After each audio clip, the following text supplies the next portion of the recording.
All right. Let's put it right here. Put it between my feet. Okay. If it's not close, I guess it doesn't sound good, which kind of sucks, but that's what it is.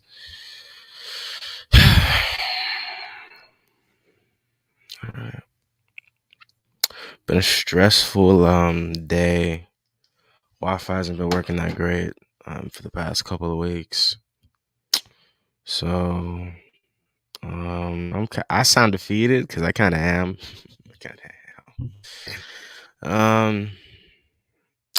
Working two jobs is it's a thing. I know I don't look good, probably don't sound good either.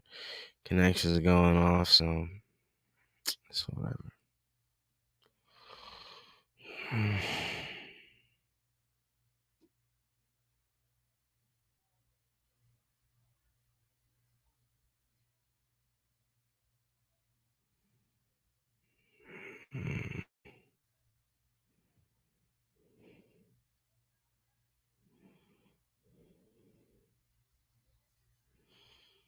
Take me to the moon and the stars.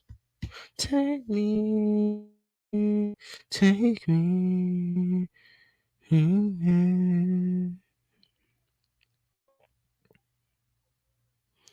Locked in.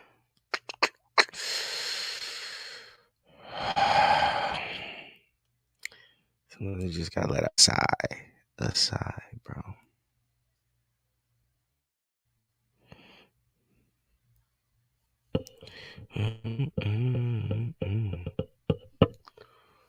I wonder where he's at. Oh.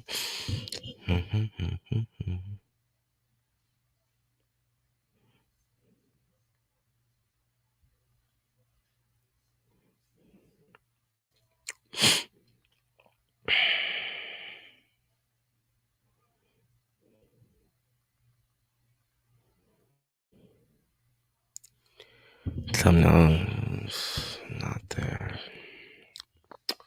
Let's see if I can find a thumbnail.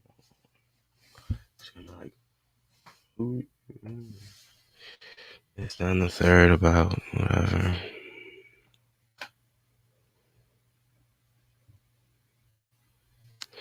What an interesting way to end. I think this is a very funny little thumbnail to have. Yeah, push this back a little bit because it's a little too close to me. Everybody, yeah. Hold on. Rock your body. Yeah. Okay.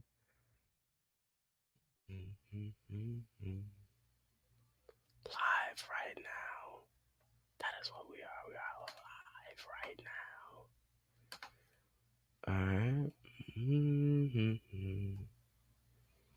Very interesting thumbnail to have.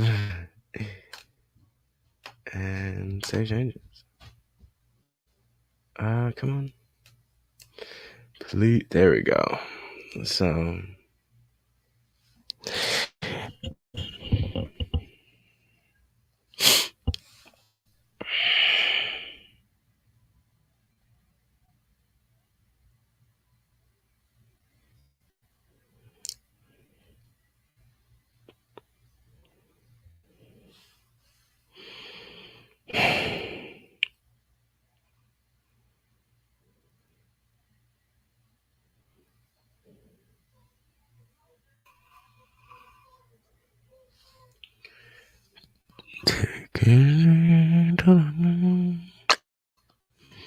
Thank you for the one person who is watching right now as I wait. Trying to get that energy up. It's been a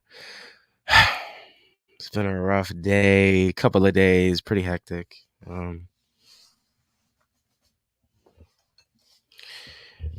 Just been trying to make things work, you know. I should be Is this working? I don't know what this controls. 0 people in the thing. All good. I don't know. I just want to.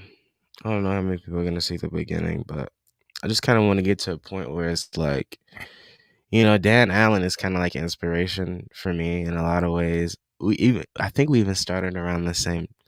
We started in the same year, not around the same time, but we started the same year. Whenever he goes live, it's just like boom, this many people, bam, bam, bam. I'm gonna get there one day. Just got to stay the course, but sometimes it's just like, damn. Oh well. Just deal with the cards you dealt with. With anything in life, you just got to deal with the cards you dealt. And so, my lesson for today is deal with the cards you are dealt, and make the best out of it. Even though my Wi-Fi connection is pretty bad today, and it has been for the past couple of weeks.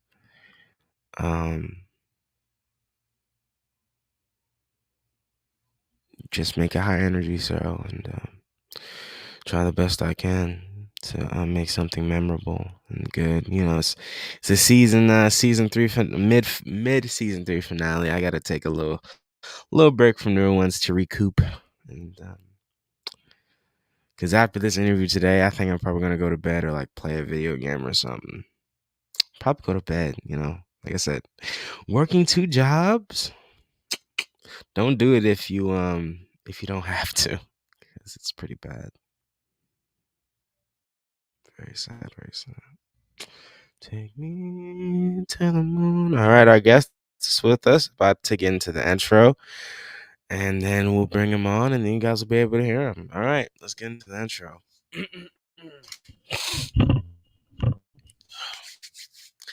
Welcome to another installment of Jam More Interviews. I'm your host, Josh, aka Jam More, and today I'm an extremely special guest for you all today on this mid-season 3 finale of Jam More Interviews. Thank you for joining the finale and as I take a little hiatus, and I appreciate all of you guys' love and support.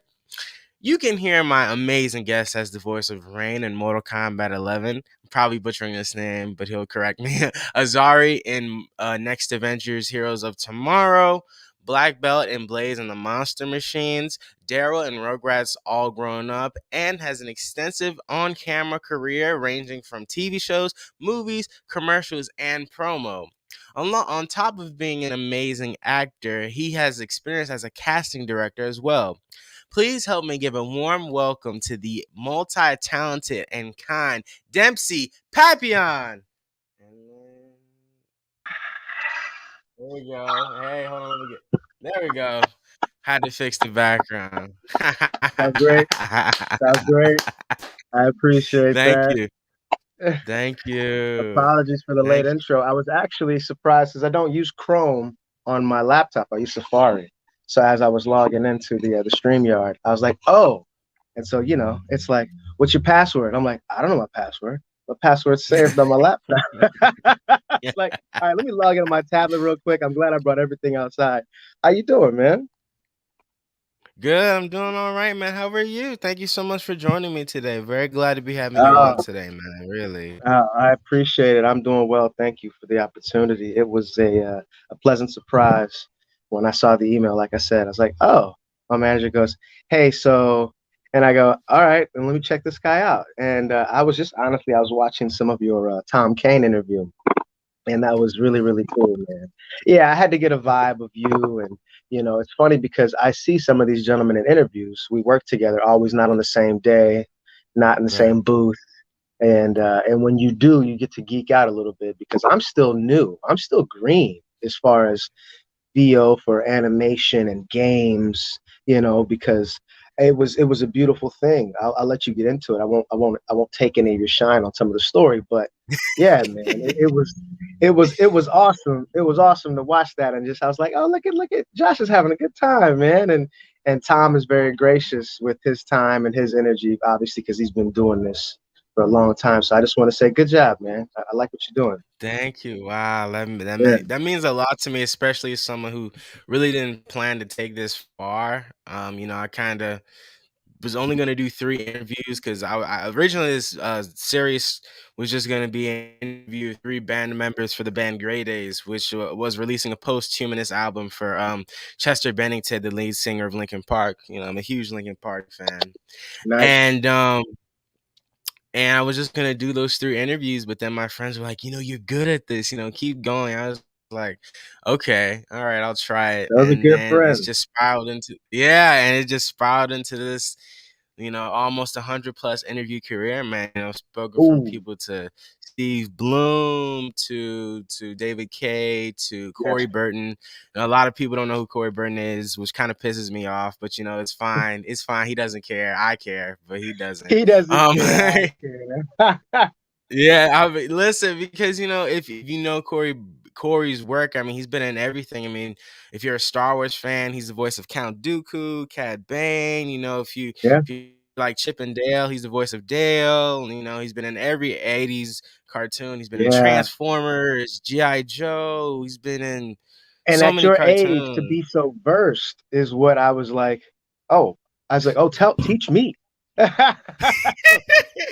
oh, okay, okay, yeah. Well, I was listening. Oh, beautiful butterflies. And really quickly, let me know. I took my wind chimes down, but how's the background? Is it all right for you? Yeah, it's Background noise. awesome. It's good. Okay, cool, Hmm. cool. Uh, Yeah, so yes, yes. Give us all our shine. We appreciate it. It's obscure to the majority, but it's the yeah, world to the minority, right? As far as the fandom yeah. goes. Yeah, and I've been learning that a lot because when I did certain jobs, I was peeling a layer back behind the curtain, right? I was learning. I was like, oh, you know, uh, my first VO class was like that before, and that was funny. My first VO class was like you said, I'd done mostly on camera, so I'm in the room going, oh crap, I don't know, like I love that that nervousness, that energy that's like, okay, because I thrive on it. Yes. And I was full of it. That first VO class, it was with Andrea Romano. And she, Get out. yes, Are you serious? I got to do so my first big voiceover class. Are you ready to get in? Did you have questions? Because I was just going to give you a quick intro on how it started. Nah, Basically, go ahead. This is a you, conversation. There's no structure. Go yeah, into it. my Go into man, it. my man. So there was a beautiful thing that happened, and it was Melissa Berger, who is a VO agent at my agency, CSD. I was brand new. My manager at the time, I was in my early 20s. No, I was in my mid 20s. I was in my mid 20s. I had just tapped into VO. And outside looking in, I knew it was a small industry, right?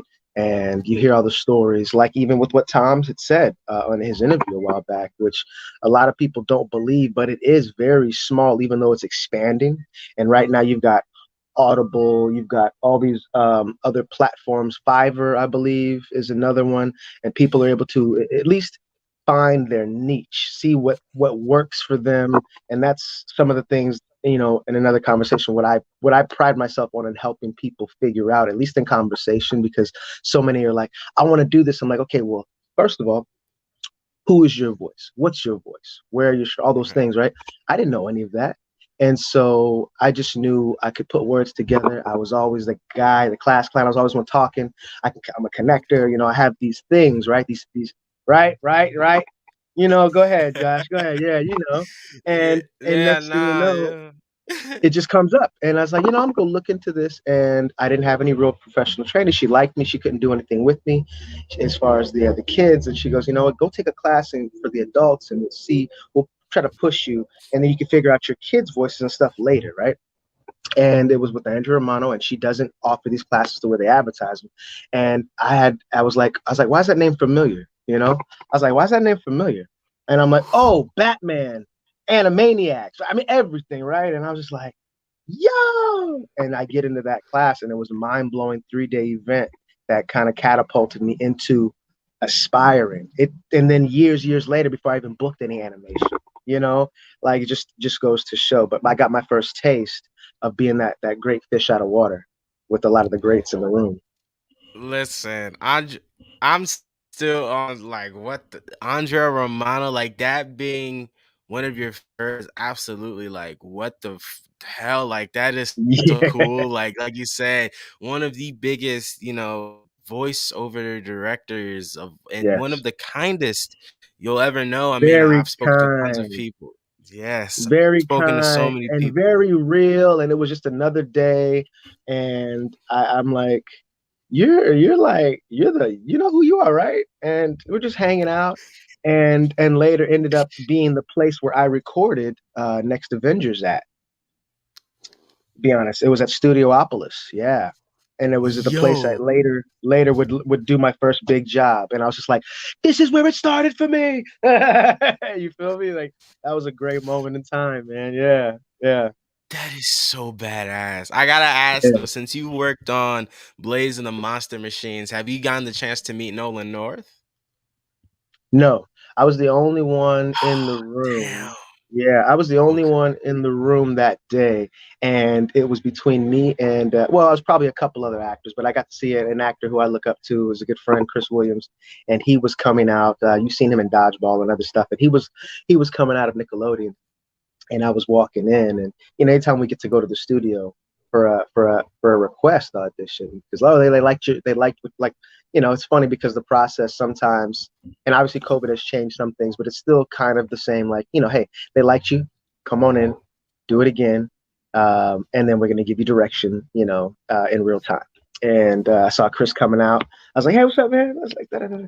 And it was funny because they wanted the direction was they they wanted someone to kind of sound like DJ Khaled.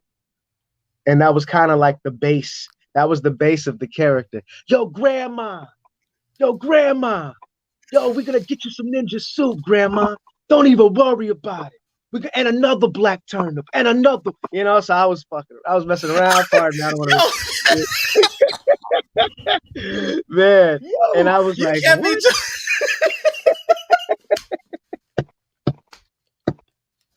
I was like, I got this.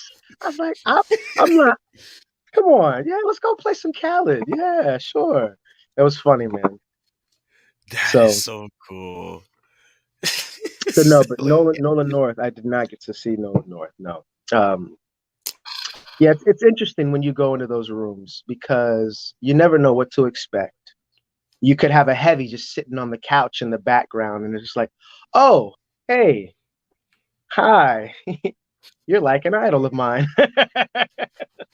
And they're casually there in between lunch. They're just there just to check out the new audition talent. You know what I mean? It's because their worlds are so enveloped, and I really appreciate being a newbie, even in my age, in another industry. Yeah. I get, yeah. As someone me who's into the acting thing too, and has had a lot of experience with the voiceover thing specifically. Hmm. It's really, really such a cool experience when right now I'm working with someone and they're like, "Hey, we really love your voice. But can you do this?" And I'm like, "Hell yeah! All right, let's do it." And they're like, "Can you do this?" And it's really cool to get direction like that because you're not gonna like I've basically got it because you're giving me so much direction, I guess, to do it, and it's really cool Hmm. to work with someone, even if I don't get it the part, but it's just really cool to have someone work so hard with me to get this perfect voice for this Yes. character, and it's really cool to experience that. Yeah. So, Yeah. Yeah. And they could just be trying to help you shape what you already have right now to give your voice an hmm identity, to give it a home within you. And that's one of the things that you'll find too, because they're going to be, if anything, for the people watching and who go back to watch this later, and for you, whether it's people who are aspiring VO or aspiring actors, you feel me? It is that you're going to. So, for example, I would watch, cartoons as most of us all do, and you imitate the voices, right? If you've got that in you, you're going to do that. You're going to practice. And so from there, you're going to find your version of that, if that makes sense. Your version of that voice you're imitating. And then what comes to me is something that I like to call isms. and I pick so isms come into play when I do voice match. I do a lot of voice match. I've done voice match for celebrities. I've done voice match for an actor who's a friend of mine who's I didn't do it. I auditioned for his voice match for a big film that's going to be coming out soon. Voice matching, I never talk about. We don't really talk about when we do voice matches for actors. But what happens is sometimes the actors are real busy and they can't, they're in London, then they got to fly here, and then they don't have time to sit in the studio for 3 hours and fill in all of the ADR for their films. And one actor in particular, I've done probably like 2 or 3 films of his, and it's just dope. And so the isms come into play is what makes that character them, whether it's the thing that they do in their voice when they do something, or it's the way they turn their head. And being physical definitely helps you get your voices. Obviously, projection, depending upon the strengths of your voice, but getting into and manipulating and really feeling can help bring out a voice for you. And so for me, isms are, the way they breathe after they laugh. That'll settle me into a space. And then I have what are called anchor lines. And an anchor line is something for me that is indicative of that character, that anytime I say those words makes me think of that character. So it keeps me in that headspace for whatever comes up. And so as you get into that imitation and everything else, grab isms as you are doing and projecting and feeling these characters out. And I think a lot of times that helps the voice come to life and gives it an identity and gives that character space for you to really work with within that script or whatever it is that you're doing, So Yeah, yeah. I'm glad you're doing that's that. cool, What are you man. doing? This all started with a couple interviews, and so okay, so you live in Atlanta, yeah? Or you live outside of Atlanta? Yeah, Yeah. I yeah. was listening. Okay. Yeah, man. I lived here for about 8 years. I'm originally from Queens. I'm originally from New York. So Nice. I just got out there for the yeah. first time back in right before the world broke. End of 2019.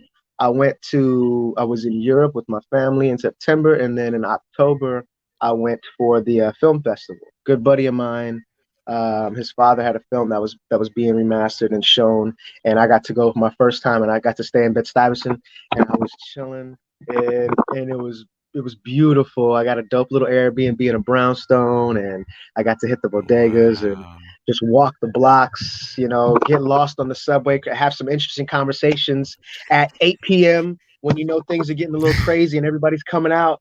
And I was off Yeah. of Lafayette. I was off of Lafayette and Duquesne, I believe. And I hit this cool little cafe, and I remember I was on the wrong platform, and me and this dude he was just having a conversation. He had a bloody lip, and he was telling about some guy he just snuck, and now his hand is swollen, and I'm like, hey man, hey, you didn't have to do all that, Now I'm wrapping it up with this, but I'm like, all right, well look, you be good. All right, man, yeah, man, where you from? I was like, I'm from California. Yeah. And he already clocked me, and I was in the pocket already. I was like, all right, well, I have my little moment, and let me go ahead and just get back on the right platform before he wants to, become friends and have more. And I was like, I'm already late.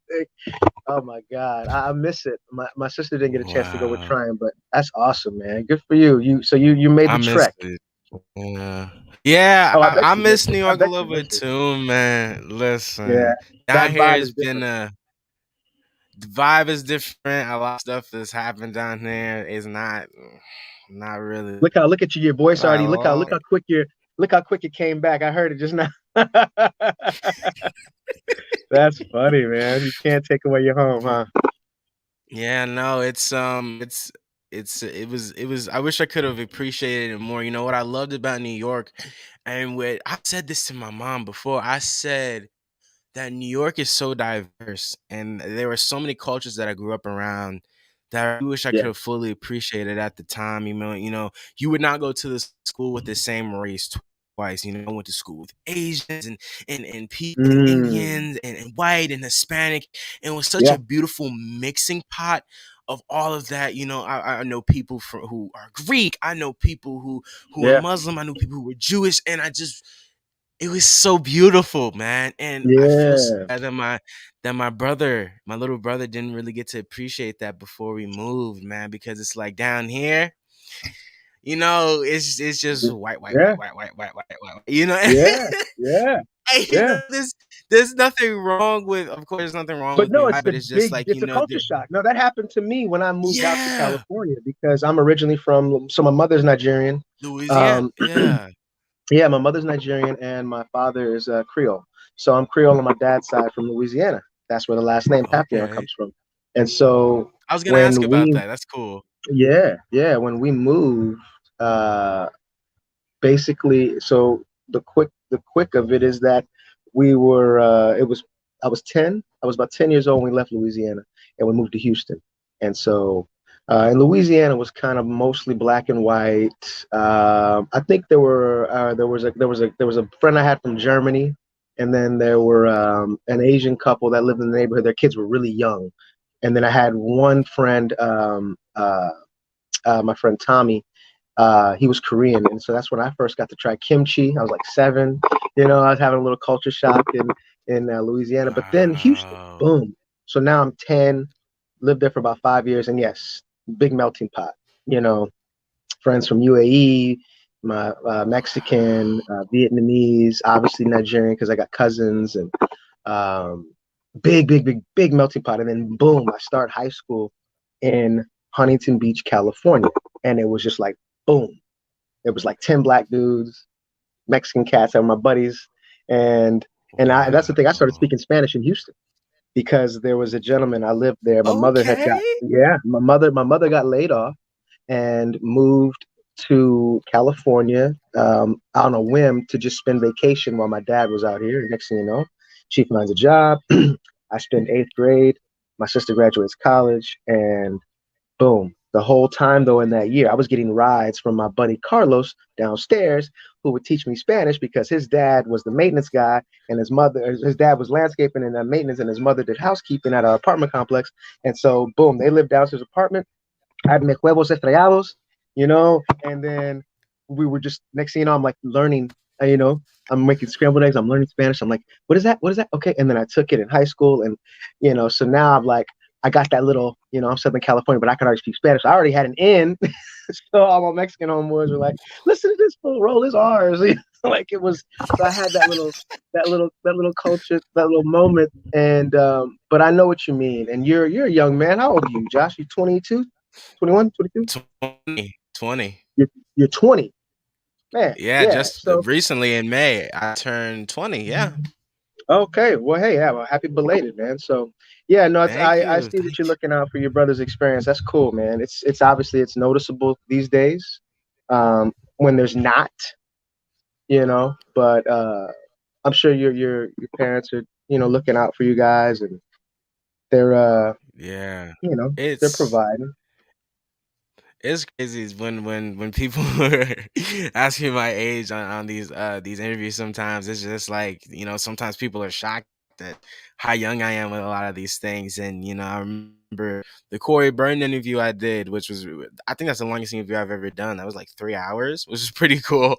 he Wow. was he was just talking about, yeah, 3 hours time stamped if anyone wants to go watch it later. But Nice. we he was just talking about how he senses a lot of great journalists he's spoken to in me. And that's just like such a, like, what the, wow, such a interesting moment when people think I'm older because of how I speak or how I carry myself or how I conduct these interviews, or it's just like Hmm. they're like, yo man, I sense this journalist that has interviewed me before, you have his skills and you like off the rails with it. Like you're so good with it. And it's just like, I don't know. It's just so weird, when people say Take that to me, it. because Take it.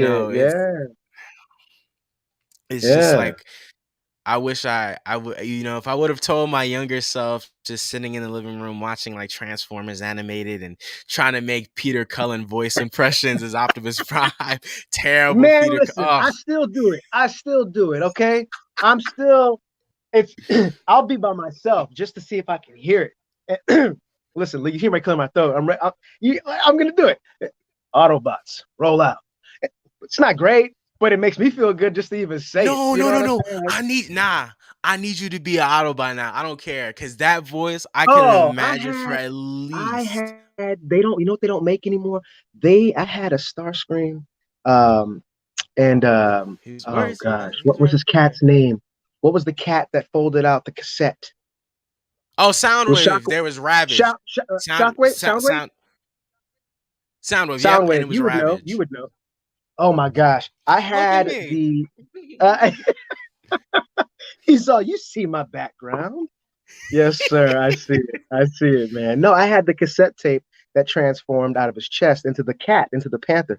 And I love that thing. And I think I got it taken away in class multiple times. Between that and my G.I. Joes, I had a roadblock that I always got and a Destro that I was always like battling. And yes, Wow. yes, yes. Want to know a messed up story? Is a guy who's supposed to be a friend of mine. He tricked me. And I'm 42 years old and I'm still upset about this.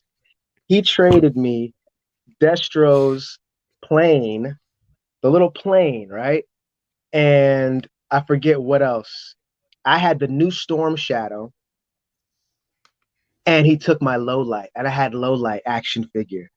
This is back in the early '90s. These action figures were like still like the cool manipulatable ones, where the hands were retrofitted for their all their pieces and their guns and their glasses, and he gave me that Destro plane and some. I was such a sucker, man, and some posters, some GI Joe like posters that came with, it was like, I'm like, wait a minute, bro, did you really set me up? Did you really like get me like that good? And later, I don't know what it was. He might be a car salesman to this day because I don't know what Wow. words, I don't know what magic he whispered and sprinkled on me, man, because I was just like, okay. He was a couple years older than me. I kind of looked up to him, so we would, we played Stratego and chess and BB guns together. Like he was like the big kid I kind of looked up to, but he got me. He was like, this punk don't know what he got. He got my low light and my storm shadow. Okay. Anyway, I'm done. Let me get the John Smellick if you're out there. I don't even know. I can't. I remember his whole name. I remember his whole name. I just put him out. I just put him out there. Anyway, Damn. Nah, yeah, do I have man. any Toy Stories like that? I don't think I do. Yes, do I? I'm trying to think. You I probably probably do. do. I It's probably remember. trauma. Yeah, I You probably probably do. buried it in the back of your brain. Don't even worry about it, man. It'll come out. It'll come out later when Yeah. you get interviewed. Nah, the story that I do tell about my toys was when I was a little kid. I used to have so many Got butterflies Transformers. all over the Used place. to have a big Transformers nut. I used to have a bunch of Transformers and Spider-Man and a bunch of these old classic figures that if Nice. you go on eBay right now, they're like $500 plus. Oh Um man, that's so amazing. the Good for you. Spider I when I had I don't have them anymore. Don't say that. I don't have them anymore. I don't have them anymore. I Oh, you don't have broke any of them. those old toys. I Oh, would bite the heads off of them and rip them oh off man. and Oh, you break the got. Oh, you. toys. Oh, see, I would break apart my remote control cars, and I would take the engines out, and I would put them on a frisbee, and I would tape them down, get 9 volts, reconnect the batteries, and then I would get Play yogurt lids and fold them and put little blades on them and see if I could make little fans.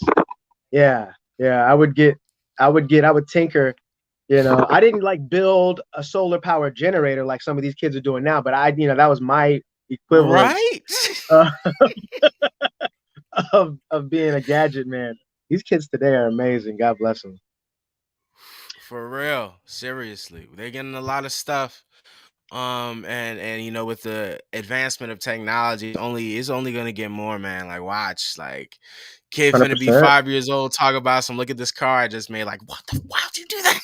They're Yeah, gonna go from yeah. Legos to being mechanics, man, in a I span love of that I'm not 5 years. surprised anymore. I love it that I'm not even surprised anymore. I'm like, you did. Of course you did. Of course you did. Yeah. Now show me how it works. Because I don't know Nah, what for you real. just said.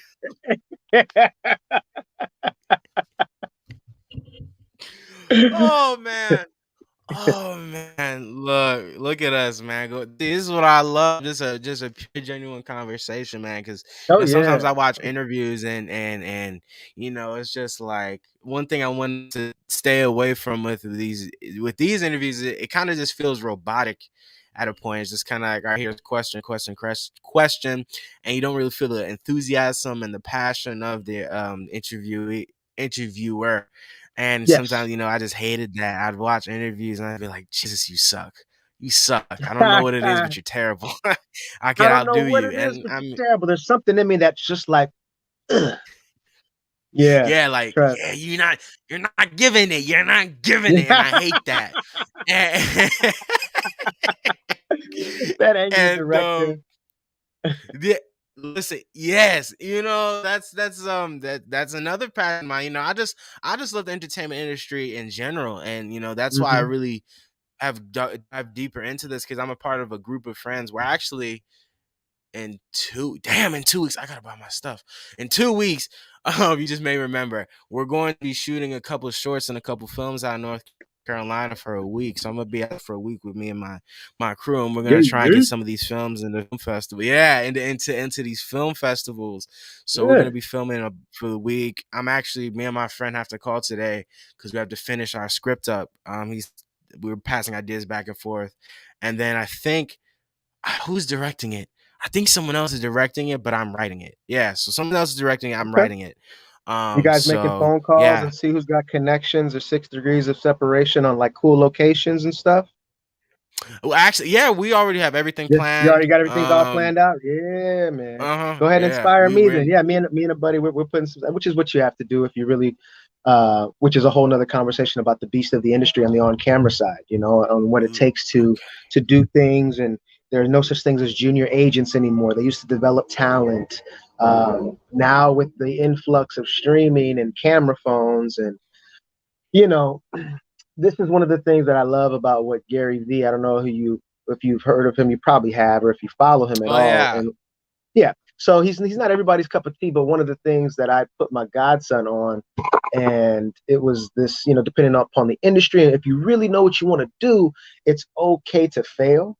And the beauty of the entertainment industry now being so wide open is it gives kids the opportunity to at least attempt what they think they want to do, because there's an influx right now, what we've noticed as far as people who have been around a long time and it's finding it hard to get back in. The market has changed in such a way that everybody from every corner of the globe now who was like the great in their school play, the cutest girl in their hometown, all these things, everybody who wants to attempt some of these things now.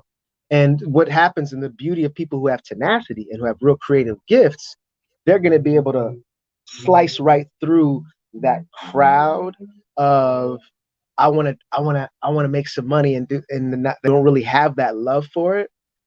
They fall to the wayside a lot of times because there's a lack of patience. Number one, because the drive isn't genuine, and there's this what I call actors sometimes are we are it's a phrase. It's basically not a robot, but when you have to hit a mark and bring life to that mark, when you can, fully encompassing your set and your environment are very important, right? But there's now I can't even remember the term. That's how long it's been since I've been on a set. There's probably that, but it's a realistic robot, I guess, because people don't like the repetition of knocking out that scene. And if you got a good director, you're not going to have to beat it up multiple takes. But there are times when it's not there, and that scene's really important, and they really, and you're gonna do that scene probably 15 times on a low end, and then you got to get that camera repo and do it all over again, and that wears a lot of people out when they see the monotony that happens on sets. I had some friends who I had brought to an episode of a show I had done, that was Cold Case, I think, and we were there in this one setup, which was a very heavy and emotionally draining scene. Oh, got a big green beetle behind me. The butterflies are going crazy right now. Um, but we were in I that. can We were see. yeah, we were in that setup for like 15 minutes, just getting them set up, and then we were working out the scene on both sides for about 3 hours, and they were just like, "Dang, bro, how many times you guys are gonna do that?" Because I had let them come on set, and I said, "Yeah, this is what a lot of people don't see is that whole hurry up and wait that you hear about." So to get back to my point, I'm glad that you guys are doing this and you're getting out there and you're experiencing. especially if you all have the same love for it. Just gas each other up constantly, Yeah. and and don't be afraid of having patience for letting things come to you. Um, it's it's going to be some of the best moments that you'll have later after you make some successes, because to look back, a lot of people say don't look, but no, you should look back a lot of times, especially in this industry, because small wins are any win is considered a big win, because we face lots of no's. So the yeses make all the no's disappear, because you don't realize going into that room, there's a page. I'll tag you in it on Instagram. I believe it's called Actor Station, and there's a clip going around right now with Ryan Gosling. And every now and then you'll have an actor who words it just right to where it's something you already know in your heart, but like you say, there's something I just when it's articulated differently, it connects with you specifically, right? And he mentions about, you go into the room, you know, and obviously things are changing. We still go into rooms. It's rare depending on the offices and stuff, but mostly everything's on video. But you get in there, there's somebody who's on their phone. You've already heard the guy before you. Then you hear the conversation with another actor that they're trying to bring in to make the deal work, and you have to sit there and stay singularly focused on how you wanted to deliver that. And oftentimes it's going to change, because I also tell actors too is, make sure when you have an audition that you're going through, is think of the physicalities that are allowed to you in that scene. And then maybe this can be too much for some, but what I like to do is I often like to think of, if I have the spatial ability, especially if it's an office I know I've been in before and I know their layout, if I know what kind of room I'm going to have in there to move and to really own the space, I might hasten my audition towards that. And if I know it's a small office and I know I have to bring everything into this particular moment, or really make sure this lands, because a lot of times booking the audition is different than booking the job, because there are certain scenes that they give you in the audition that are the crux of the character. They want to see you hit the highs and the lows, right? So those are some things that I talk to young actors about too. But it's a whole different world right now, and you guys are able to learn a lot and fail a lot, and that's okay. Yeah, Absolutely.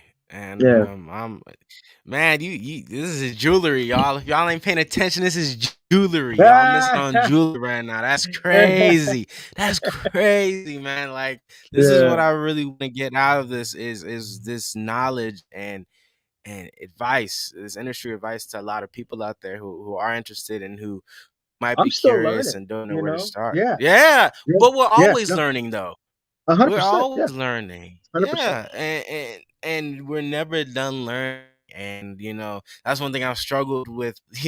Just a personal thing is like I feel like I've learned it all, but no, man, like there's still so much for me to learn and to grow about. And I watch interviews and I still watch journalists do their thing, and I'm trying to get more books now, and I'm trying to build my setup better. I'm trying to get my Puerto Rican flag right there. You know what I'm saying? I'm trying to make everything Hey. pop.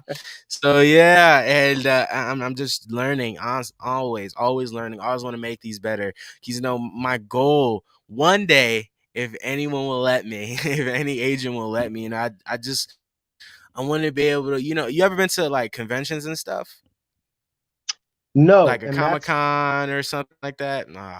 no, and that's the next step. That's another along the lines of the outside looking in. Adam MacArthur is an actor who he is working right That's now. Yeah, what's the he's name of it? Yuji Yuji. Itadori in Jujutsu Kaisen. There we go. Yes, Jujutsu Kaisen. Yes, Yeah. I just saw his post and I was like, "Oh snap!" Because I had forgot that he had just got that, because he was. It's great when you watch, fellow actors like slowly. He's in that world, right? So I just recently started to get, as actors, sometimes our auditions shows our progression, and casting directors, especially our agents, they know our strengths as we're getting better at things. And so I've had more of that anime stuff come into, oh, the hummingbirds are going crazy now, so I just put my feeder out. So as you can tell, I love my birds and nature stuff. But he had just posted that, and I was just like, oh man, that's right. I was like, Adam, you're on a roll, boy, because he's been all about that. So the dub stuff, we just get opportunities for some of these English dubs on some of these dope Japanese, and I can't even remember. I don't know if it was Crunchyroll stuff or what it was, but when it came through, I was just like, oh, I think okay, I think I'm getting a little bit better. I was like, they're sending me these different roles now. I was like, okay. And me and Adam, we worked on the LeBrons together years ago. And that's where I also got to work with Dave Fenoy.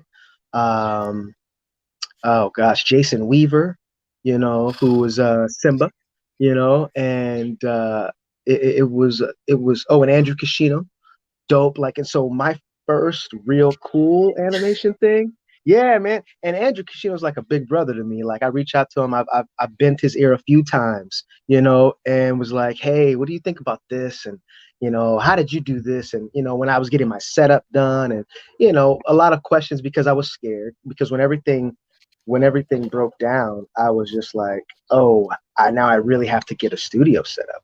So Andrew was one of the guys who I had to bend his ear, but Adam is Adam's killing it right now. And I remember when things started to take off for him with Star and the Forces of Evil, and that was his first big animation thing. And I was like, hey, and I love gassing up fellow actors. And I hit him up. He had just recently been married, and he's just a good dude. We both are martial artists. He's on the Wing Chun side. And I told him, I said, you're doing it, man. He said, you're doing it because I saw him. It was right before the holidays. I saw him at the office. And I would love to go into the office a lot of times because you want the agents to see you and whatnot. And making the drive sometimes was hard for like one radio commercial audition because I'm like, So I would try to stack them up, and otherwise I booked a lot of work off of my cell phone, believe it or not. Here's another pro tip. So the heck is it called? Let me look at this app real quick. I was going into the office just because making the drive, HiQ, HI-Q on the Play Store on Google. And I had done a lot of VO auditions on there just using my pop filter in front of my phone, adjusting the decibels in the app within itself, listening back, and that's also knowing the strength of your voice, how to project and when and what have you. And so a lot of times I would be booking off of there, and my agent one time, it's an older agent, and he's like, hey man, when are you gonna get this set up? This and that. And then literally like a couple days later, I ended up booking. And I walked by his office because it was like an inner office atrium, and I could see their offices. So I'd walk right by his window to his office. And I was like, I just kind of held my phone up. Was like, I don't know, man. I don't know what to say. It's just like, I just keep doing it, man. But I saw Adam and I said to him, I go, and he just got back from vacation. I said, hey, man, you look a little tired, man. I said, you look like you've been doing a lot of press work, man. Look like you've been making it happen. And he was just cracking up, and I was just congratulating him. And I said, this is really cool, man. You about to start doing. And next thing you know, the cons came up, and boom, boom, boom, and that's something that I am very much looking forward to when it comes time. And I have that role that's really like, and that's what has been happening. I've been watching how fan appeal for certain jobs, and it's amazing how y'all come out for animation and video games. And that's a goal. It'd be great if I have something that catapults me into that. And but yeah, not yet. Long story short, not yet. But Adam is I'm gonna get a lot of pointers from him and Phil Lamar, who I got to work with on a project that never came out, who is a freaking hero of mine. Yeah, I said it. Yeah, man. Yes, that dude. Yeah, I got to work with Phil Lamar, bro. Leave me alone. Leave me alone. Leave me alone. Lucky ass, man. God damn. Mm-hmm. Yep. I've met Phil Lamar, so hopefully one Okay. day if he ever sees this, he'll be like, "Oh yeah, I'll speak to you one day," because he's a hero of mine too, and I'm a huge Of fan of course, yeah. his. And just I remember I met him, I shook his hand, and I was like, "Yo, I was in a rush because I just interviewed Fred Tatasciore at MomoCon, and I was just like high off the energy of doing that." Gentle Giant, And Fred yeah, Tatasciore. yeah. I'm glad that you know who that is too, man. awesome. Yeah. I was like, yo, Phil, you're amazing. I'd love to bring you on. I gave him my business card, and he was like, all right, cool. So at some point, I was like, yeah, man, let's pray on that, wait on that. You know what I mean? Like, I'm Yeah. in no rush with any interview I do. I'm just always just grateful and honored with every interview. Even though some interviews, there's this one interview, and I'll tell you off air that I absolutely hate. And I will tell you Mm, that one mm. because that one was. There's only It one tried. interview I hate that I would. There's one interview that I would never officially publish. The only way you will ever be able to watch it is if you go to my Instagram. But I hate Okay. that one so much just because of the just because of the energy, and it was a weird time. But I'm just so grateful. Mm. But besides that one, I'm honored and I'm grateful to you, to everyone. No matter how big, no matter how small, all of you matter just as much to me as like freaking Steve Bloom, or like if I ever get to speak to an on-camera actor. Like, I just want this to be an entertainment hub, man. Real talk. I love There you putting go. people on voice actors, Yeah. and one of Don't. my friends was like, Yes. yo, one of my friends was like, yo, Josh, I didn't know this guy did this and the third. And I said, you're welcome. Listen. No, but I say, yeah, man, these guys are badass. Like, they just are so Yeah. cool, and they do so much dope shit. Like, they're just some of the best artists in the industry as voice actors, and I just love the art of voice acting. And even though at one point I want to be able to speak to people who primarily do on camera, like Christian Bale or Vincent D'Onofrio and stuff like that, I'm Mhm. more than happy. I'm actually so satisfied with speaking to every voice actor that I can, because you guys deserve the love, you guys deserve the respect, y'all Thank deserve the you, man. notoriety for putting so much. No, man, like, I'm very passionate about this, especially someone who's grown up on cartoons and has grown up on stuff like Chowder or the Marvelous Misadventures of Flapjack or Adventure Time or Gravity Falls. Like, y'all deserve this. Chowder. You know what? I Yeah. didn't even get into that. That's funny you mentioned that. My sister watched Chowder. And Chowder! I remember just like, I was like, what the hell are you watching? I was like, this is some weird shit. I was like, and it's funny. And next thing you know, I'm just like, oh, you watching Chowder? I'd sit down and pop a squat with her and watch it.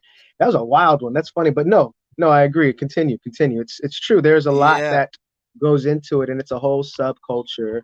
Um, and there's subcultures within it, like I just explained with the voice match and the ADR, because that's a talent that a lot of people don't have. It's, you know, It's so cool watching you guys work and hear y'all's story, but because I just love everything. I love everything entertainment. I want to interview directors. I want to interview writers.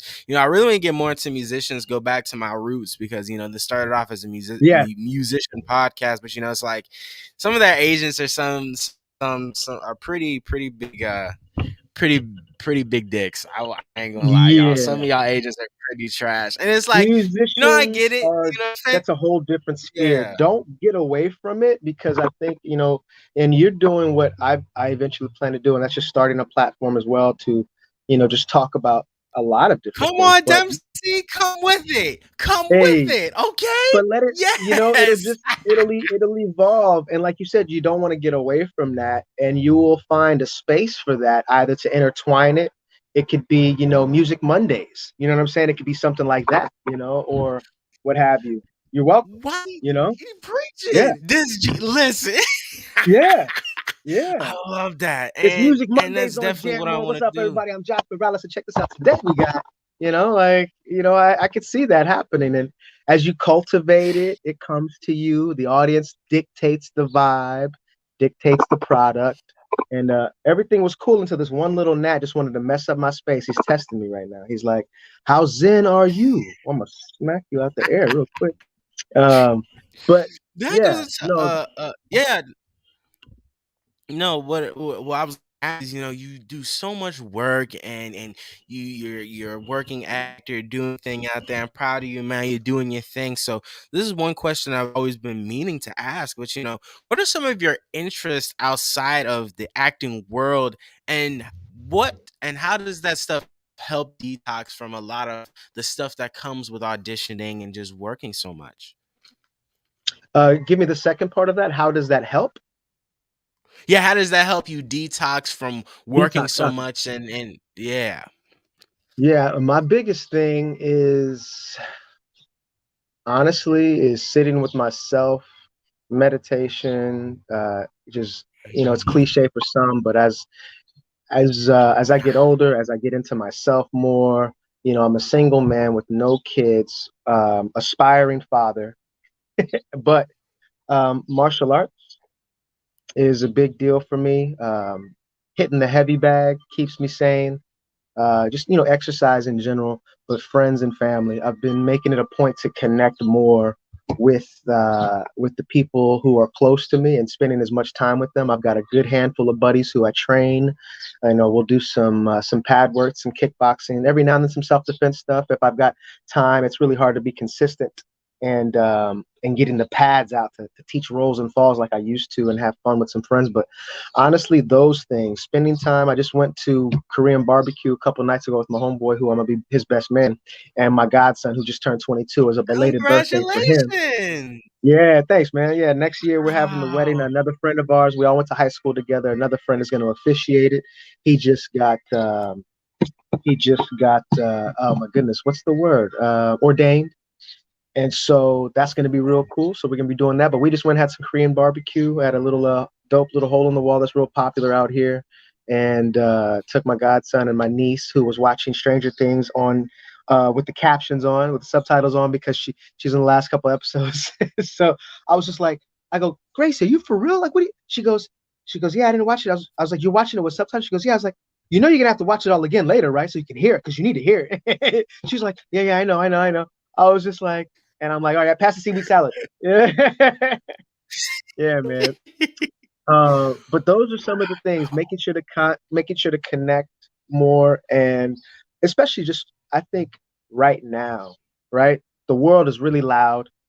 There are a lot of things that you can't get Talk away about from it. depending upon the Yeah. algorithm on your phone, right? It's going to let you know which hole to either nod your head to or to shake your fist at.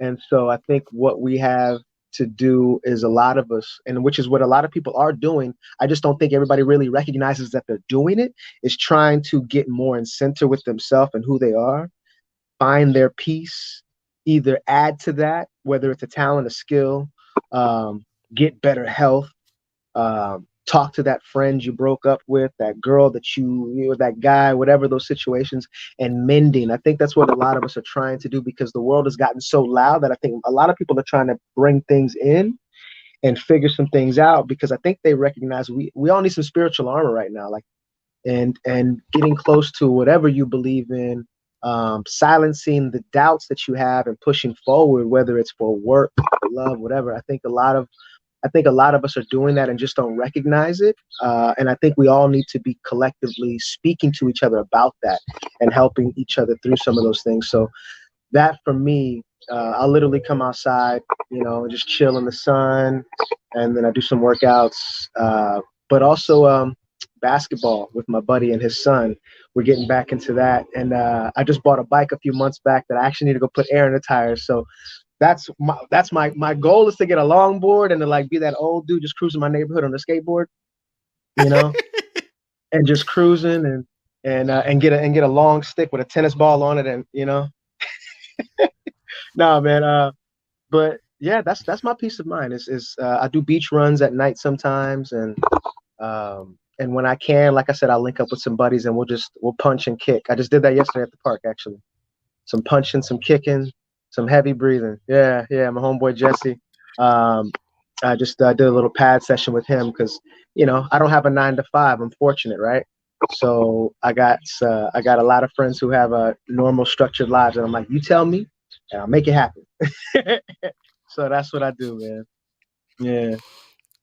That's awesome. I'm trying to get like, damn, you said so much in just that little, you know what I mean? Just a little answer. And I love that because it's definitely true. Like that's what I'm on right now, man. Like after I graduated high school and I just saw like what things really, man, that's a really deep conversation because it's like, you know, 2020 was crazy. Obviously we had a global pandemic, but it was like I saw a lot of things for what they were when I because I wasn't paying attention. And if anything Hmm. nowadays, I'm trying to pay more attention to a lot. Yeah, I'm trying to pay attention to a Yeah. lot of more things. And after high school graduated, I was kind of like, damn, like what do I do next? And what about people who I mess with? And then come to find out they not messing with me. Is done. Once high school is done, it's raps. They're done with me. And Wow. It's good. it's nowadays I'm just trying to become more comfortable in myself. And like I said, I have a great group of people around me, and we support each other, and we're always looking out for one another. And it's crazy how we're online and we're doing that. I don't have that connection just yet. In IRL, I have a lot of my tightest and closest people I hold close are, a lot of them are online, and we find ways to meet with one another. Like I said, North Carolina, 2 weeks filming for like a week, doing our thing, and I'm so glad to That's be doing awesome, that. man. And it's just, yeah, just being able to connect. You know what you're saying? Go back to that connection, because I love connecting with people whenever I can. I guess that's why I'm still doing these, because I get to connect with the artists for as Yes. long as I can, and try to make it entertaining and fun for both of us. I mean, look at us, man. We've been here for a hot little minute, and we've been Yeah. talking about some Yeah. serious stuff, and I love that, because it's just like there's so much to learn and talk about. And like you said, there is so much going on. I mean, literally, if I pull up my phone right now and I were to scroll on like Instagram or TikTok, I would see something talking about whatever, Yeah. and it's just like sometimes we really need to disconnect. And that's what I'm working on as well, just disconnect from that digital world, because there's just so much there, and there's just like so much to do. And it kind of ties back into the acting thing, where people are like trying to push their product out there, push it, be on TikTok, be on Instagram, be on Twitter, be on Kick or whatever social Yeah. media, Yeah. and it goes into Yeah. that and promoting yourself. But we do need to take a break and relax and worry about our own, or not only our physical health but our mental health as well, because our mental is very important. And it's just one thing I wish a lot more people would take seriously. Of course, nowadays it's a more open, honest conversation, and more people are having a serious conversation about mental health and how to take care of your mental. And I'm really, really glad it's a conversation that's being had, because a little thing about me. I've been through that. I've been through these dark battles because of feeling less than or feeling inadequate. Mm. I mean, it's a lot of things have brought me to a good place. I mean, God rest his soul, but my father passed. And when that happened, that hit. And then when you go to high school and you're dealing with popularity contest and trying to fit in with this group and da da da da, it's a lot of noise, man. And if you take anything from me and Dempsey, man, just try to silence that noise a little bit. Try to come back into your inner self and Yeah. breathe and sit down Speaking and of which, let me relax. let me mute this mic so you don't get this helicopter real quick. Okay. I was like, hold on. uh, Okay. Don't want to all disconnect too much from that moment. Uh, yeah. right. Yeah. Connection. And sorry about the loss of your father. How long ago did your father pass? 2019, that was Oh the end, man. So yeah, it's near still end very of fresh. 2019. Yeah. Yeah. Yeah. Yeah. Yeah, I apologize. I really, my heart goes to you, man. Yeah, it's Appreciate it. tough. Thank I you. mean, Yeah. especially to rely on some of the teachings that they impart on us Mm, is, all those are going to hit home. And for you, losing your father, you're a young man. I just recently lost my mother a few months back, unfortunately, rest in and peace, man. My that's been, condolences. yeah, yeah, that's been definitely a rough time, and it's something that you're never ready for, right? Me and my mother, my Yeah. sister, we were such a small unit. I've got family in Chicago. I've got family abroad back in Nigeria and in London, some in Philly, and pseudo family in Texas. And it's just like when it hits you, I've been indirectly affected. I'm not as close on my father's side. I'm getting more connected to that family. My Creole side, but you have you there are people that you're always going to be closer to in your family. but you can never compare a parent, right? And so my mother, all my life, and I'm a mama's boy. I get a lot of my fire from her. I get a lot of my sensibilities from her. And it was those, as she got older, I started to really just, take a step back and really just appreciate all the little things, more. And then when she passed, it just kind of all like boom, from the back of the brain to the front of the brain. And then you hit with all the questions and all those things that come with loss as you grieve, right? But she was, definitely my guiding spirit into the industry. When we first moved out here to California, that was, they were the ones that really pushed. It was like, hey, do you want to try this? It was like, yeah, yeah, let's go ahead and, there's a story that goes with that too. Um, but back to connecting is, I think, the biggest thing that we're all trying to do, because a lot of people can't talk about it. And this like, I appreciate that this is an open conversation, because like, this is the crux of who I am, and I bring this to my acting. And I think that's one of the things that I've been able to recognize early on, and why a lot of the work that I've done, um, a lot of it's been rooted in who I am. Like the big role that I did with Mr. Gregory Hines, rest in peace, Red Sneakers. When I did that film, that character, Reggie, was, there were a lot of pieces of me in Reggie. I remember growing up as a young man, you try to fit in. I started acting when I was 15. I just started high school. So right there, my adolescence of figuring out who I am, as a young man, teenager, dealing with the culture shock and and all the way across the country. And now I'm putting myself into a career that exposes me, that I have to share myself even on a broader scale. Well, luckily, I was already an open young man. There's a story that I always talk about, is when I was, as kids, we had door-to-door sales. They don't do it too much for kids these days anymore, but, we sold magazine subscriptions and candy, or it was like the whole fundraising catalog that had like caramel popcorn and fruit logs and, all kinds of janky stuff that nobody really eats anymore. And I would just meet people. I always talked to old people when I was a kid. And there was this one couple in particular, and I would go to their house and I would just hang out. And I would literally go hang out with their Doberman pinchers in the backyard and throw the ball. And they would let me come. And the guy was like a sea captain or something. He had what was the name of that movie with Cuba, where he was the spelunker, where he was the free diver, Navy diver, him and Robert De Niro. Damn, I can't think. Um, It's gonna bother son me. of a bitch. Oh, Man of Honor? No, Man of Honor, I think. Anyway, I can't remember. Man, But he had that hold suit. on. The beauty of not being on a full schedule, he's just gonna go ahead and look it up real quick. He's already logged in. Go ahead. Man of Honor. Yeah, that was Man it. of Yeah. Honor. Yep. Yeah. Okay. Mm-hmm. Yep.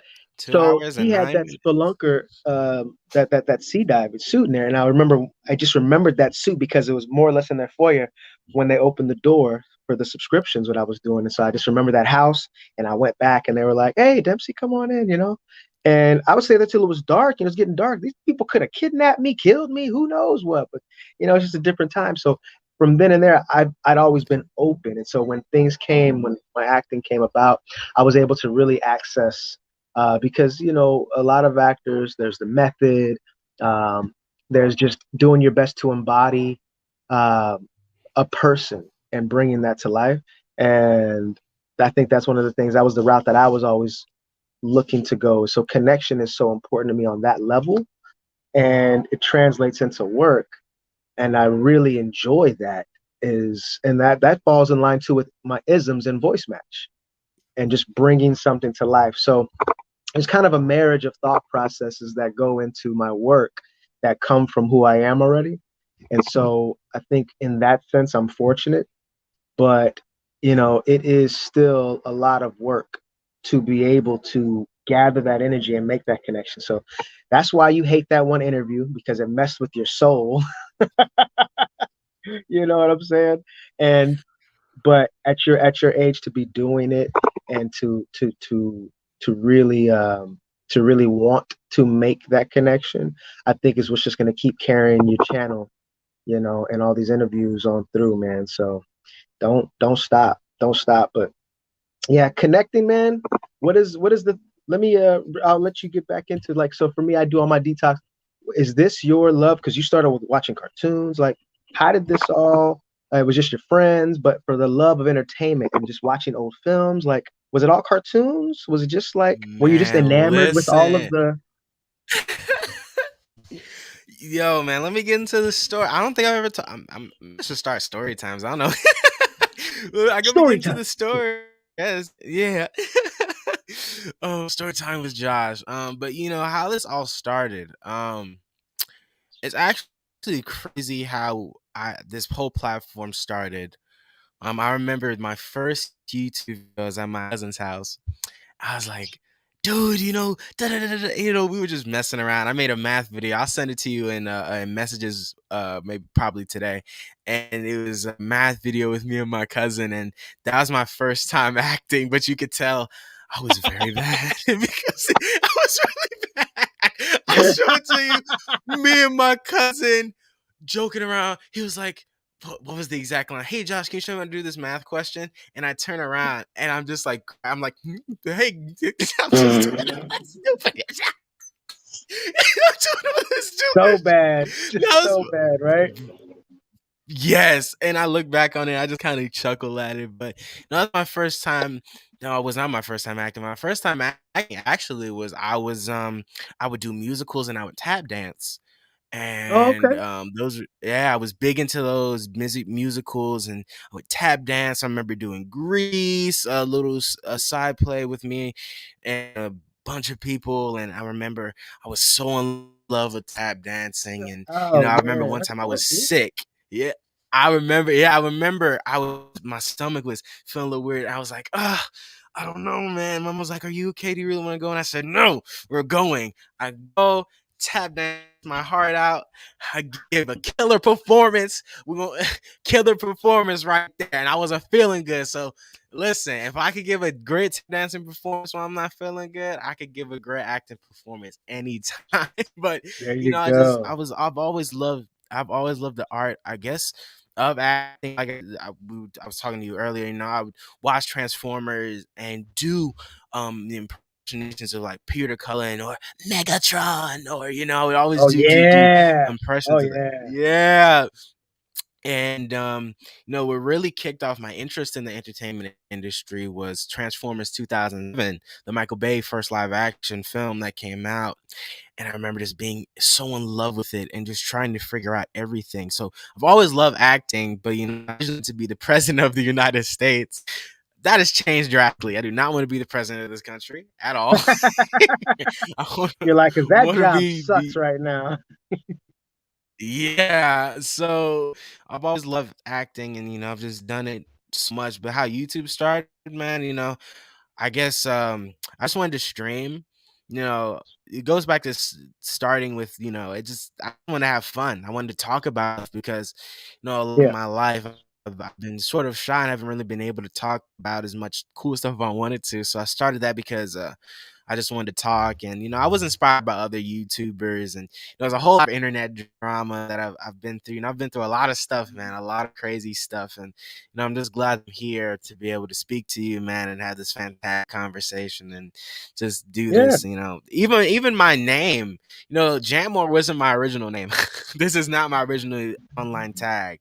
That's how it Me happens. and my friends, yeah, my original tag was very bad. It was MCOC_Josh. I hate that name because my friends would always tease me about it. And I was like, dude, I called one of my good homies up. I was like, bro, we have to change this name. I can't keep it.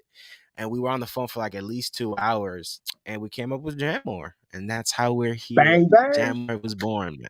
Yeah. And Yeah, no, that's I I'm mean, just, that's I was actually more leaning towards about as far as like your acting and stuff. So I'm glad you gave me the background on the musicals and the tap.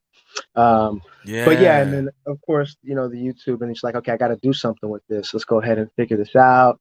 Let me go ahead. Okay, Yeah. streaming. Yeah, that's the way to do it. And then like, you're like, I kind of want to talk about some things. I want to Yeah. talk about some things. That's good, dude. Yeah, so you were streaming, you do Twitch Yeah. and all that too. I'm looking to get into Twitch because I need to Only capitalize on my fans for MK because I don't play. I don't. So I'll bring it into MK real quick. Is that Let's I've done go. some cameos for some guys, not cameos. Like I've literally just in the DMs, like, and I have a couple. I don't know if there's anybody that's watching this. I'm sorry if I haven't gotten to you. I don't know how big this is reaching right now, but there's a couple guys who, and you know what here, let me go ahead and do that now. I never put this on my story, but I literally there was oh, and you would DM me like, yo man, where you at? I didn't even see that. I know too. That's not what you said, but you were very nice about it. Yo, just wondering, did you get the link? No, that means like, yo, man, I'm live. I got people waiting for you. What's up? Um, I so they'll DM me and just they love Rain, and I was so thankful, and I'll talk about that. And so they'll be like, hey man, can you say this in Rain's voice? And so I'll go ahead and I'll send them a DM, and I'll send them some memos of like Rain's voice saying, whatever the thing. And so that's been really, really cool because that was probably the biggest push that I've got from a job. And getting that buzz was just like so ridiculous because so when that audition came up, I didn't know it was Mortal Kombat. It was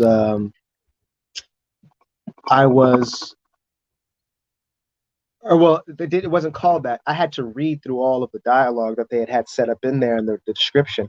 And when I read Adenia, I was just like, wait, what? I was like, why is that so? I was like, because I hadn't played the games, the lore. I was like, and so I felt like that. I felt very fortunate. I was like, okay. I was like, I don't have any connections to this, but my delivery was as such. They just loved that like arrogant, royal, regal just vibe that I'd given to him. And so when my agent, weeks had gone by, my agent was like, hey, so the role was for Mortal Kombat, and I was just like, oh! I flipped. I was just like, as long as I've been in the game, but to still get, and I flipped. And so they go, so when are you going to have your setup? Because this is at the height of everything. It was around March. It was early, end of February 2020 that I got the call. And then they had given me a couple of weeks to get my setup done. And so, and I was going to be in there, but I'm trying to get some lights in and around there. So I'll probably send you a clip, a little photo or a little video clip of the inside. It's my little makeshift booth. So this is what I did. So I used to work at U-Haul years ago. I have a good friend I went to high school with. He was a manager. And so, so I was like, you know what? My brain just started going. And literally, I was like, you know what? I can do this. So I took a quick trip to go to a UFC event in Vegas, March 2020, where I got the secondary call. My agent goes, hey, so they're going to need you all set up in the next week. Can you do it? And I'm like, yeah. So I already had to upgrade my mic. I was like, okay, time to go buy you a big boy mic. And it was like, all the things that I kept telling myself I'm going to do, but I'm like, I'm working well off of this one. I had a TLM 102, which is already like a big deal for me because I was like, I'm spending a lot of money. I was like, oh, but then when you start to really get into it and price it, like these mics are very expensive, right? So, so I upgraded to the 103, but that was only after I'd already done 102. And so I remember I was like, why didn't I just pull the trigger on this? Because as soon as I heard my voice on the 103, I was just like, oh my God. I was excited, dude. I was just like, oh, like I could feel everything, the warmth of it. So I go to U-Haul, and my vision was 2 grand wardrobe boxes layered with blankets, and I put foam circles all around on the inside. Now, a grand wardrobe box, for people who don't know, is for your clothes. It's a tall box. It's one of the biggest ones that U-Haul has. I cut out slits on 2 of them and made like pretty much an octagon. So I fold it up and can case myself in, and I have my top layered as well. And I remember I was nervous about this. That's what I've been using for the last 2 years, and I've had some of the best years of my career. Because number one, everything is consolidated now, right? So it's time crunch. Everybody, all the jobs that are coming through in every audition is like home studio recommended. Some of it's home studio required. That way they don't have to go pay for a studio. So the ad agencies are saving money because they're not having to book studios. Now, that's hurting some of the studios, but a lot of studios are able to get other people in there who normally couldn't get booked because of all the union work that was occupying all of their schedules. So I'm sure there's a marriage that's happening somewhere that's helping out on both ends. But when my agent was like, I was like, I got it done. And so boom, made that happen. And sound engineer, when a sound engineer tells you, hey, it sounds great, hallelujah, holla back. That's all I need to hear. Like, okay, cool. And that's been my setup, man. And so boom, now I'm recording Rain, and I'm just like, I'm living my dream. I was definitely living my dream when I got that role, and all the fans that have been just so gracious, um, so wrapped up in it, all the compliments that they've given me and how much they loved what I did with him and all the mentions they did to Boone. Like, I don't even use my Twitter, but my Twitter blew up for a little while on that. And I still have some requests in there I need to go check out. Because I'm getting better at that. And that was one thing I was just like, oh, I got to talk to my fans, man. I was like, I got to talk to the fans. So anybody watching this, you love Rain, you want to hear something, go ahead and holler at your boy. I'm not gonna charge you for it or anything. I got the time. I'll pace around in my kitchen and talk crazy to you on the phone if you want me to. Okay. Dempsey, stop playing with me. Stop playing. I know, man. I'm silly. You're allowing me to relax. Let me tighten up. Let me get a little, No, but that's good, man. I'm really glad to hear that because I love the Mortal Kombat games. You did a great job with that character, man. And I was so excited to see the characters they had announced for the packs coming because yeah. I love the main game on its own. I remember I would play with one of my homies, and I remember I beat him so bad. He stopped playing fighting games. Period. I beat Look, him so are you bad in serious? Mortal That's Kombat. amazing that you did that. You know what I thought? Look, I'm a first-person shooter guy. Gears of War 1, that was my ish. Like, I loved Gears 1, Xbox 360. That's when I really was hardcore back in the game. And then I just kind of slowed down, and I went and bought a PS4 and that game when it came out after I booked the job. I was like, because I hardly ever game. I've played that like 5-6 times, only for that, because I did NFS Heat, Need for Speed Heat. And I went and bought that too, just because. Yeah, so Need for Speed Heat, I did Tom. Oh God, Keegan. Tom Keegan directed that. I had to look him up again because he had just done Force Awakens 2 right before he had come to direct that for me, and I was just like, "Oh, you're like," and because I hadn't known him, and I looked him up, and I was just like, "Oh, word!" And he taught me some things on projection because he liked my natural gravitas for that voice for that character. But when I did the oh my god, don't let me lose track. When I did Rain, that voice was like gold for me. It was just like that dude. I was like, oh, so I was like, okay, I'm gonna go buy this. I couldn't play the game. You know how hard it is to do those combos? I was getting worked. I was like teaching myself, and I was like, okay, I was like, this is much more extensive. I was like, I'm gonna have to really put some time in. So I was going back to try to play the campaign, and I was just like, it's expansive, everything they've done in that game.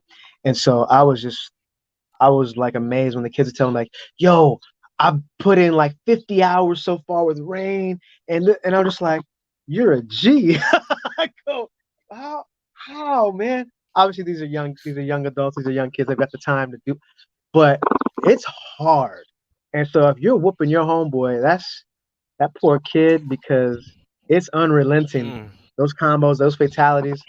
Yeah. I had a good fan. She had done a friendship artwork that she had posted. And that was the other cool thing is all the artwork that I would get from a lot of fans who would or the cosplays that they would do and tag me and stuff. It was dope. Yeah, it's cool to see people show love for this. But he did get me back because he goes crazy in Call of Duty, and I was getting pretty pissed off. He kept killing me in Nuketown. I was like, dude, all right, man, you can get your little revenge on Call of Duty, but it is what it is. You can get your little But revenge on Call of Duty. go ahead and kill me in Black Ops Cold War, which is an interesting game. I think my friends want to play that again. I don't know. Me and my friends got a lot of games we want to play. There's so many games out there too, man. It's just like a vast. You got like Minecraft here. You got Fortnite over there. You got Yeah. the Avengers game. You have like the Star Wars. There's so much that I want to get into. Dude. Very Yeah. soon. Very soon. Wait. Just get my time. You know the new God of War is coming out. Hey, when that God of War comes out, oh, I'll be so excited. I'm so excited Oh, for I that. God of War know. Ragnarok. Look, I still need to Yeah. find my PSP. I had a tactile PSP, the old school one, and I had God of War on there. I can't find it. It was the Big Boss Pack Metal Gear Solid edition with the gray and green camo. Like it's a hard one to find, and I can't find it. And I What? was like, yes. And I don't know. Dude. There's a piece of me that still wonders. We had some people in the house a while back that were working, and they were painting, and it was this one dude, and I was just like, man, I was like, where the hell is, I couldn't find it after a while. And that's the only thing I think. I was like, I don't think I got. I was like, it's in a box. It's sitting. I know I'm gonna find it zipped up in the thing, and I'm gonna be so freaking happy because that was the only game I was playing on there at the time. But yeah, God of War, dude. What do you think of all these films?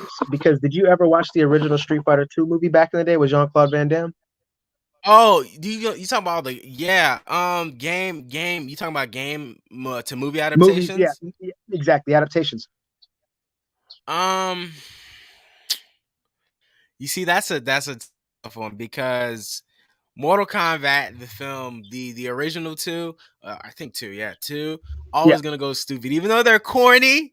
I love them. That's yeah, my type of stuff. I yeah. love them, but but majority of the time, I do not like any of these video game adaptations. The only one that's worked in recent memory so far is the Sonic ones. I loved Sonic the Hedgehog 1 and 2. You I know what? love You're those. gonna probably So be mad at me, and you know what? I need to watch them because I was a big Sonic fan, and then with Tails came into play, and then I never finished. I never stayed with the franchise. Dun, dun, dun, dun, dun, dun, dun. And I had a Sega. I had a Sega too, you know, and I played them, but I never stuck with the franchise. So nice.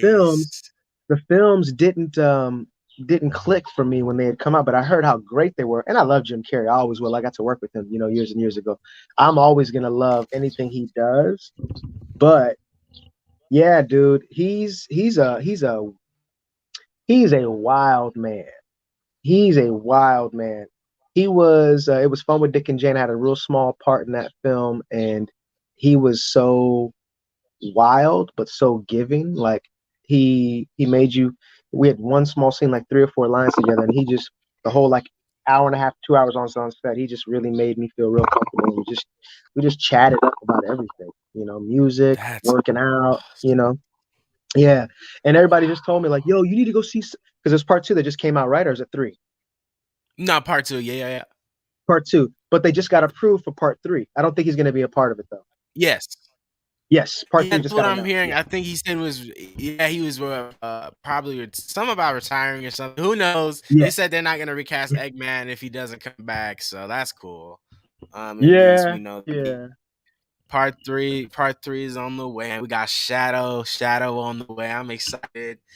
But most video game adaptations don't really hit for me. Same with like yeah. anime live action adaptations. They're usually garbage. Dragon Ball Evolution is still one of it still pisses me off to think about it. It's like, dude, are you serious? Like, how you mess up such a cool concept? They kept messing up the. I'm not talking about that. Nope, not talking about that movie because I'm a huge Dragon Ball Z fan. I need to That get is my Paramount first Plus. anime. I need to get Paramount Plus so I can watch Halo. I want to see the Halo series because I heard that's being done really well. Oh, interesting. Anyways, but yeah. Because My man it's does not like like, Halo at all. no, it's not that. It's not Or the that. oh, okay. I mean, if you like it, you will like it. But from what I've heard, I it's mean, if you like it, crazy. that's cool, but that's exactly what I just heard. I mean, but it's like a lot of That's these funny. adaptations, man. Just like Avatar: The Yeah, Last Airbender. That movie, I would never forgive M Night Shyamalan for making that movie because how do you yeah, mess up a god tier cartoon? That is god tier yeah. cartoon, Yeah. animated media, and then you just My mom hated it. Rest in peace. My mom hated it because she was a big Airbender fan. Bought her all the Wow. Pokemons. I bought her the Airbenders, and then my sister had got a lot of bootlegs from Indonesia when she was out of the country, and brought those back. But and then we had obviously streamed everything when it was made available, and she would watch that all the time, and she would get so mad. And so when I remember they had talked about another film. She's like, "They better not try to make that again and mess that up." And I was like, "I know, ma, I know. It's a They're problem. It's a making problem." they're making a Netflix TV show right now. So fingers Yeah, crossed. I hope it's good. The cast looks yeah. awesome, but it's it's a tricky thing. I mean, when I look at stuff like the Marvel films, um some of them when they adopt like some of these awesome comic book stories, and sometimes they mess them up, sometimes they do them better than the source material, which is really awesome. But I don't know why adaptations are so hard. Like, I Well, get they're wanting to do your hard own because the original take. imagination, but you got to remember with the beauty of the imagination, right? That's why people are always complaining about books versus, I don't know if you were a Lord of the Rings fan at all or a Harry Potter fan. Were any of those Oh appealing to yeah, you? Okay. no, because I'm not a big reader. I need to get into Well, no, reading though. I do. It's a bad thing. yeah. Well, look, I'm trying to get back into reading as well. I've got on the audiobook train a little bit, going back to listen to classics and stuff. But as far as like, what the imagination allows, even, I think animation even allows the imagination to thrive, even though you're looking at something, because it's fantastical. There's all these weird colors. There are all these times for these epic action sequences that allow you to disappear into those moments. So I think it's always going to be a problem, even when they do it well, because I'm really trying to think of when they did it well. And I think it can only go as far back as Mortal Kombat 1 and 2 and the original Street Fighter, because we've come so far with technology and CGI and all these special effects and and imaging, that now we know what's possible, right? We see the fantastical now with all these crazy films. So when it's something that you're already connected to, and then there's the capability to make it as good as this thing, and then it's not, we're always going to hold ourselves to this standard. And when I say ourselves, the industry and all these, especially we're hypercritical when you love everything, right? Not the average Joe who's just ready to go see something cool. They don't even really make up the market that goes and puts all that money into it, because the people who really love it see it 2-3 times at the theater, right? That's why a lot of these films Mhm. make the money they do. So it's because we've come so far. I think there's always going to be a problem, but Lord of the Rings did great, and I read those books. Don't ask me how or why. That just kind of happened because there was so much time in between the films coming out. I remember after I saw the first film, when it ended and Frodo was on that path in the field, I was like, I was so sucked in. I was like, I'm gonna go read these books. I was just sucked in. I was like, and next thing you know, after the first book, I was like, I had to respect Tolkien's ability to grasp worlds and vibes within those worlds as I was reading it. I was just like, dang, how come I never got, I wasn't a big reader growing up. There were certain types of books I liked.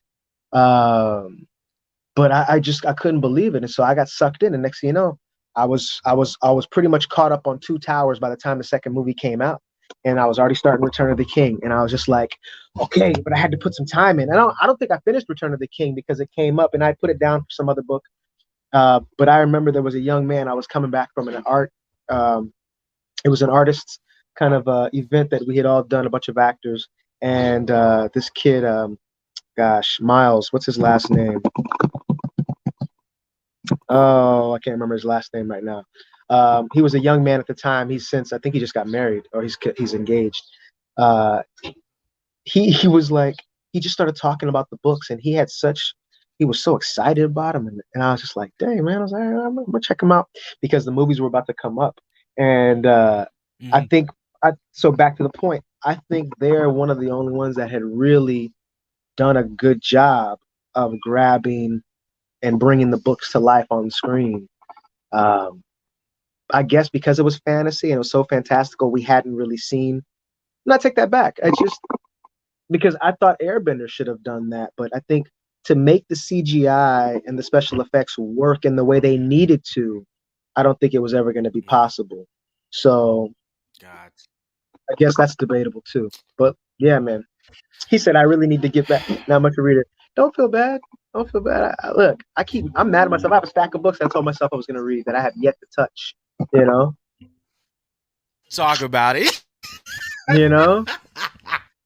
I've got a few important Yeah. ones that I need to read and so on. But yeah. I'm the same way with like shows. I got a lot of stuff to finish. I gotta finish Stranger Things because y'all cannot keep y'all mouths closed and will spoil so in like about the time it comes out. Anyways, I have to Stranger Things season 4 hopefully by the end of today, and then I have to watch Jujutsu Kai. I have to watch Attack on Titan, and then my friend wants me to watch Craig of the Attack on Creek. Titan. So I should get into that one. Attack on Titan. Speak on that one. Is that? Do that. What am I missing? What am I missing? Yo. Oh my yeah, I God. know. Yo. Because I think my godson watches that one, or my niece. One of them watched that one. It's so good. Oh my! Is it brand new? Is it like a continuation season? What season is it on? So it's season 4 right now. It's final season, and it's finishing up next year.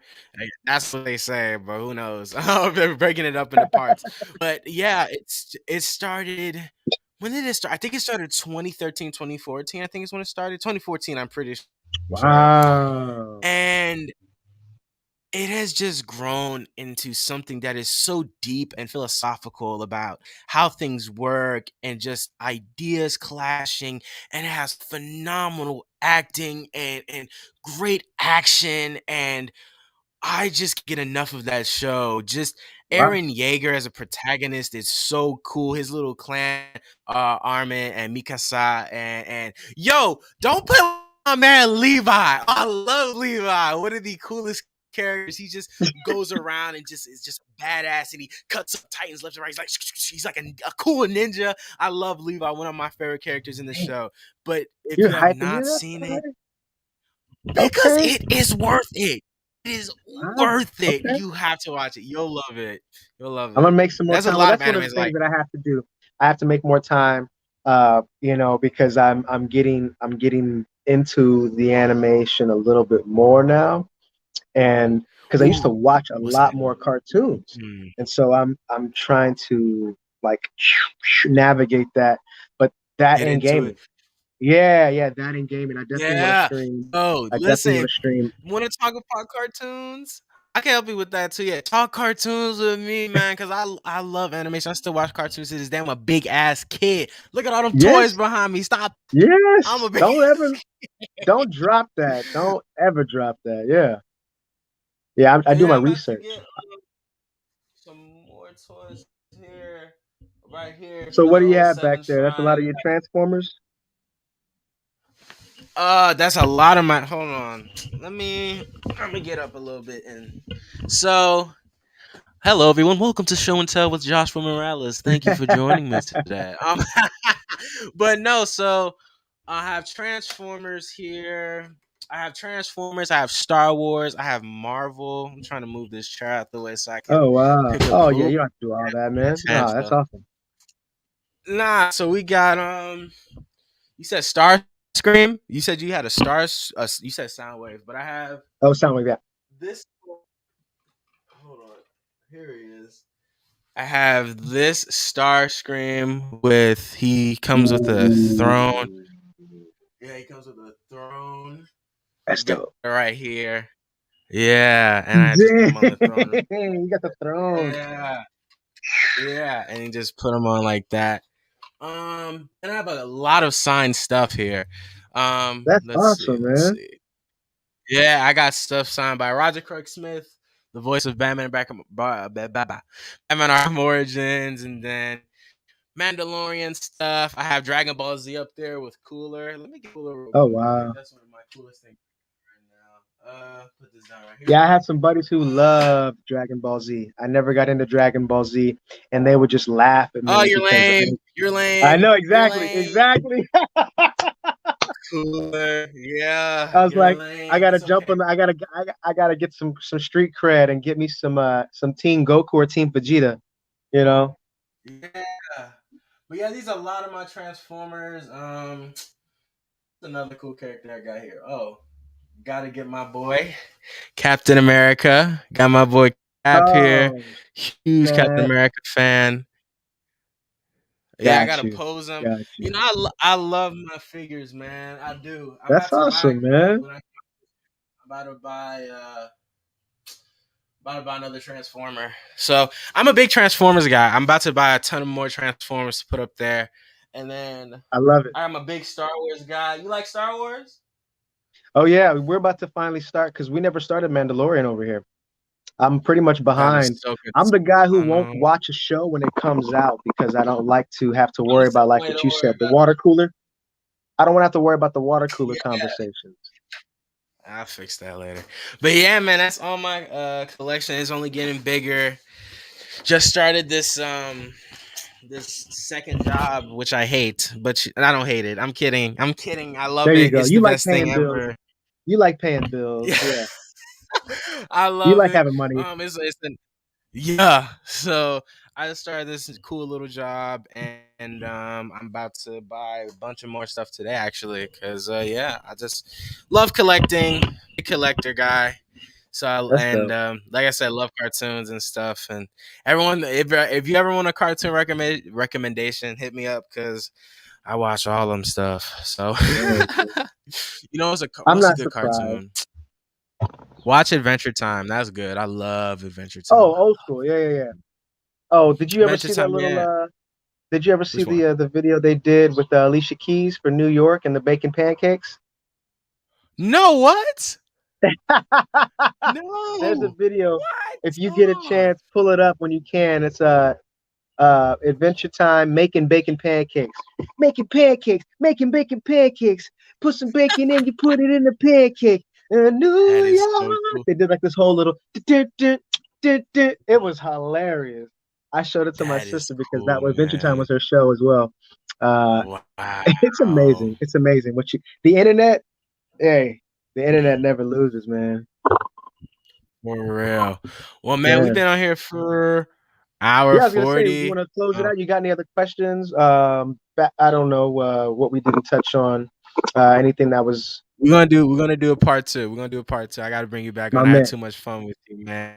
For I like real. Like that. I No, it's did, good. I but like that we kept it open and just fun.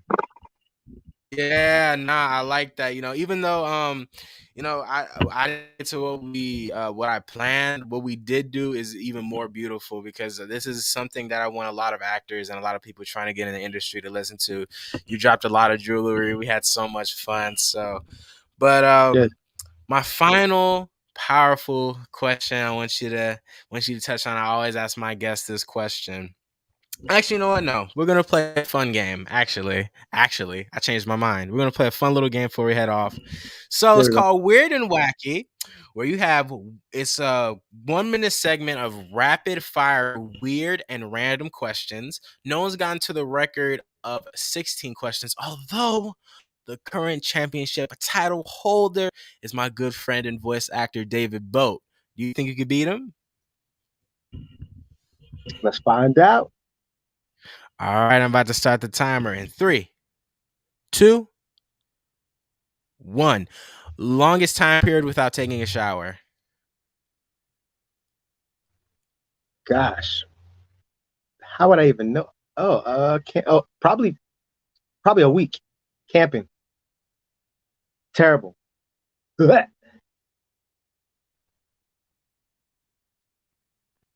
you Oh, you froze. still There there? we go. Oh, there we go. There Yep. it is. What just happened? All right, we're gonna restart that because I don't know what just Yeah. happened. All right, we're So gonna we start the restart timer that. again. All right, Yeah. you got to All switch up right. the question because I already answered. That's cheating. That's facts. All right. All right. Start the timer in three, two,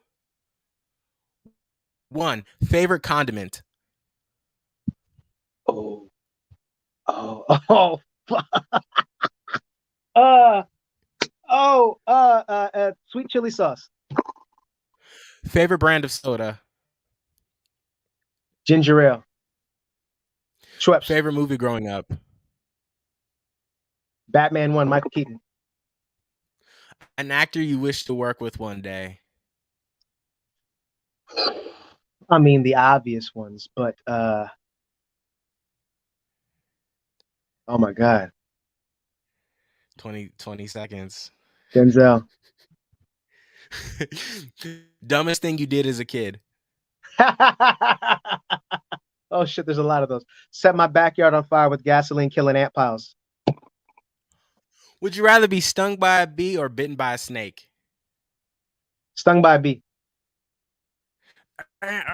Time. Dang.